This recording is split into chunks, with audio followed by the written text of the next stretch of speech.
Z1079, what's up? And welcome to the Micah Dixon Show. I am joined by this special guest today who you might have seen on The Voice once before, or you could have seen him on YouTube covering one of your favorite songs. Please welcome to the show, Teddy Swim.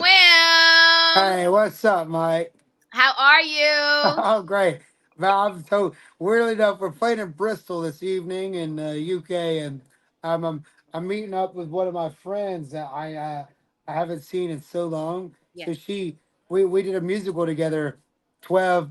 I don't know, 2012, and she moved out here and like married some guy and had kids with, and so I'm in this like random little pub right now. You see a bunch of kitchen behind me. I'm in this little kitchen right now, trying to get some time and I'm having a little pint, as they call it out here, and we're having a good time. Thank you for making time for us to have a time together. And you're in the UK right now, right? Yeah, sure am. Wow. Well, I won't make this long. I won't hold you up. But I do want to ask you all about your breakout hit single, Lose Control. Give me the backstory to that song. Where did it stem from? Did you just write it yourself out of nowhere? Was it because of a relationship or what? Yeah, it sure was. So like really like most of the album, I think 6 of the 10 from my album, I tried everything with therapy is came from like this little. We went and did a writing camp in February of last year, and we did most of the song, but I was going through kind of a toxic thing at the time, and it was a rough time. But we were also both. I think this. I say it like this all the time. Is I think the substance of our relationship was kind of the substances we were kind of doing at the time, and we were really into a lot of stuff, and I think we both came kind of super um, codependent on each other with those that lifestyle we were living, and it wasn't a good lifestyle, and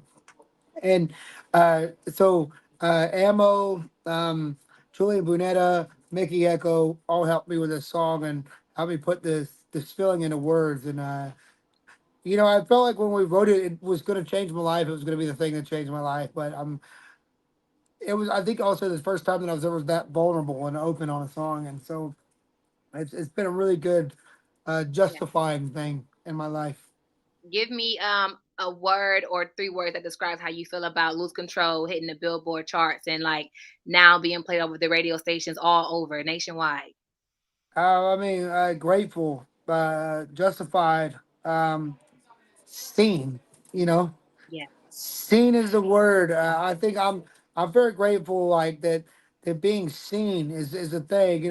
Like being vulnerable and being honest and being open has been a thing that's really changed my life. I don't. I feel like so many times in my life I was kind of gearing things and writing things to be relatable to people, but I found that the more that I talked specifically about myself, the more it kind of created a safe place for other people to feel things, and people relate more to you when you're honest than they relate to themselves when you try to say things that are relatable to them. It's almost like the same thing of like, um, when somebody's listening to you to respond or when they're listening to listen, and the more honest you are to yourself, people listen and not listen to respond. And I feel like I got very vulnerable and people related a lot more, and I think it became a really good thing for me. I think what's interesting is you use the word seen. And Teddy, you have over almost, I would say, billions of views on YouTube from all the covers you have done. Before you even got to radio, I knew who you were. When I said, "Oh, I know him. He should have been blew up a long time ago. Like he has talent. You can sing R&B, soul, pop, country. You cover all kinds of genres. Like scene is like this is just the beginning. But you have done so much already. What is next for Teddy Swims now? But I do want to say that being viewed is differently than being seen, and I think being seen is a different thing, like with anything that you love and anybody that loves you, you want to be seen and heard, like you want to be felt, you want people to recognize what you're speaking about, and um, but what's next? I don't know. We just released like this 1.5 or whatever the heck we're calling it, like 4 more songs, and we're doing a part 2 of this album. And um, I'm going next month and spending all of June to try to like kind of button it up. I think we have the record, but just kind of digging to see what we can get out of it. And I mean, touring, touring, touring, touring, touring. You know what I mean? Is every day nonstop. So, um, and I'll tell you what, like if I want it, I want it. So we stay with it, man. But I want it so bad. There's like an 11-year-old on TikTok who's better at everything that you'd ever want to do, and I'd ever want to do than we will be. So if you don't get out here and get it done, I'll outwork everybody. I'll tell you that. I love it. You said you're on tour and you are married, right? I'm not married, no man. You're not. But I got somebody I'm with now that I'm really I we're thinking about a future for sure. Okay. Okay. I seen you twirling the ring. I'm like, which finger, which hand is he I know twirling? this is just from a friend. This is right hand. Okay. Okay. Talk to me about the title of your album. It's called I've Tried Everything But Therapy Part 1. That title to me is so interesting because I'm like, I've tried everything but therapy. And that's so true. We all do, we'll go here, we'll go there, we'll go here, but why that Well, title of all things? the reason why we kind of chose that it was because I was thinking that, like, especially, I mean, growing up in the South or growing up in Atlanta, but also growing up into the generation that we're growing up in now. I imagine you're similar age as I am. This generation that we're in is it's finally the people that are talking about mental health situations and talking about how toxic things have been before. And I feel like with my dad and my dad's dad and people like that, we've been kind of have to just like to have to deal with situations. And if we ever suck out therapy or we ever talked about our feelings or we're ever vulnerable, it was just like it was bad to do that. And it was like I don't want to go to therapy, I'm not crazy. Or it was always about being tough, and it was always about holding everything in. It was not about being honest about things or talking about how you felt. And I think a lot of us are dealing with a lot of trauma that we're not really addressing. And so I named it that because there was a lot of times that I was running away from therapy or anything therapeutic for me or anything healthy for me, that I was just sending things straight to my liver, or before straight up my nose, or whatever it was that I was going through, that I would just send to hide and run away from situations that were being vulnerable or honest. And um, I feel like I feel like we're finally in a spot now where we're talking about mental health things, and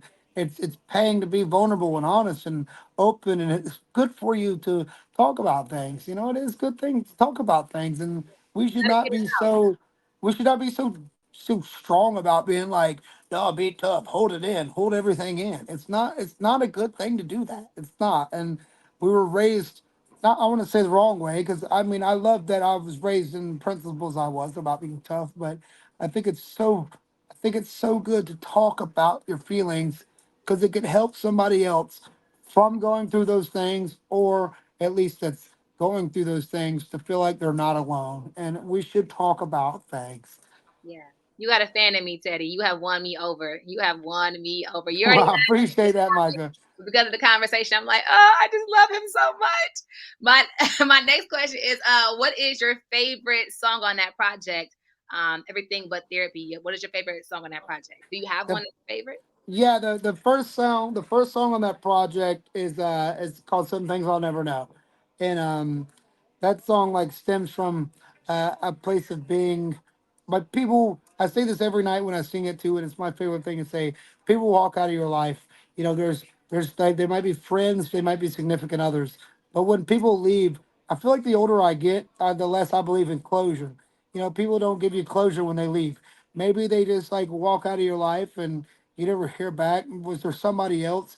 Was there something I did? Was there something I said? And once I've loved you in my life, like I'm like so always all in, and you got like a piece of me forever that I can never get back. And um, I feel like the only way that I've gotten closure has been through some clarity I've gotten from accepting things that I can't control. And like when you love somebody, as cliche as it sounds, you got to let them go, and you got to hope that they're getting the best for themselves. And I think there's two reasons why if somebody hurts you, it's because they either want to hurt you to hurt you, or they want to hurt you because it's best for them to move on with their life and get the best out of their life. And you got to just, you can't know about those things. You just got to accept that this is the way life is. And the only way you can move through life is to forgive somebody. Because when you hold animosity towards somebody, it doesn't do anything to them. It Yeah. only just holds you back. And so some things I'll never know has been something that for me that has helped me with like clarity and acceptance. And it's been something that I still this day sing and cry on stage. And I cry every day, and I think it's a good day to cry. I always say that your eyes say it's a good day to cry because it's pain leaving the body. It's healing. You know. I told you we are right here. When is your Yeah. Come birthday? on. September 25th. That's the what is that? A Libra? A Libra. My son's a Libra. I have one Libra and one Cancer, and I am a cry baby. And I'm a Taurus, which Oh, is a bull sign. But well, when I'm I sorry have, about your Libra baby, man. You had your hands full. really? Well, I mean, we're sweet babies, you know. But Okay, I love it. So we exhausted though. We exhausted though. That's for sure. so Too right now sweet. he's 10. He plays football. He's a great kid, like straight A's in school. It helps me out a lot because I'm raising my two kids. My sister three kids, so I have five to raise. And so I'm always busy parenting. Like they're 3 to 11 years old, one girl, four boys. So my hands are always Oh goodness, my daddy had four boys. Yeah, we yeah. grew up in that house on the four boys. That one girl got to be going through hell. Hey, well, you know what? She's very sassy, and I'm trying to keep her very girly. But I was a tomboy growing up, so it's like I don't push her too Yeah, hard, but I try to like cross your legs, pull the skirt down, like all the little stuff. cute. Yeah, Goodness, it's a lot of work, Teddy. A lot of work being a I couldn't imagine, sis. parent. All right, talk to me, Teddy, all about what advice you would give someone who could be at a rough patch in life right now, could be at a stalemate, right? And they want to get to that next level.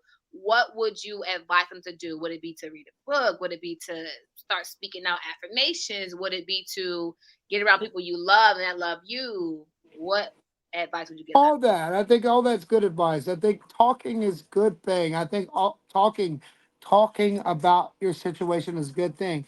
I feel like in my life that I've been so grateful. Like what the things that have happened in my life is that I was able to speak about what was going on in me. And I think that there's a thing about a voice that is so only you are going through. The reason why we're brought together today is because um, we both do the thing that brings us together. But there are some people in your life like that you could reach that I'll never be able to reach. Mm, Same thing with me that I'll never be able to like you'll never be able to reach some people that I have. But because you're able to speak and open up about things, the people that will find you based off of you speaking and having a platform to speak is because you were honest and vulnerable enough to speak. And people will understand and relate with you as long as you speak. As long as you speak, you could do two things. You could either hold somebody from ever going through it, or somebody that's also going through the same thing could have somebody that realizes they're not alone when they go through it. And so as long as you talk, just talk, just talk. It's so good to write, to speak, to talk, write a book, talk about your feelings. It's like people will find you. Your tribe will find you as long as you keep speaking. yeah, Don't let nothing that happens to you change your heart. Instead, just talk about it because somebody else is going to be like, yo, I feel that way too. And yeah, there's always going to be, and in a world where we're at with social media, I think it's a beautiful thing that, like, it's also a bad thing too, because even if you're like an absolute piece of garbage, there's going to be people that find you that also agree with your piece of garbage. So, like, even if you're living your life on hatred, there's going to be like 100,000 people who also agree with your hatred, but also, whatever it is you stand for, yeah, speak about it because there's going to be your tribe that agrees with you. And so, as long as you're living on love and talking about what you've been through in a way of healing, you're yeah, going to find the people who also don't want to feel alone. So, yeah. you don't have to feel alone, and they don't have to feel alone. And just talk, talk That's about, beautiful. talk about, talk about stuff. Yeah. I just had a therapy session, Teddy. We was in therapy. I just was this is therapy. Amen. We always will be. I love it. I gotta get back on the radio, so get back to work. How can we follow you on social media and get your latest product album out right now? Teddy Swims at anything at Teddy Swims or whatever. I don't know. I mean, just Google it or I don't know. I love you. I love you too. Micah Dixon, Teddy Swims, Z1079. Hey man, keep being amazing, keep being great. You have support right here. I'm pushing for you all the way every time. All right, girl. Hold down that Cleveland for us, man. We'll be there Come soon. on, yeah, come this way. Yeah, sure will. All right, see you later, Teddy. All right.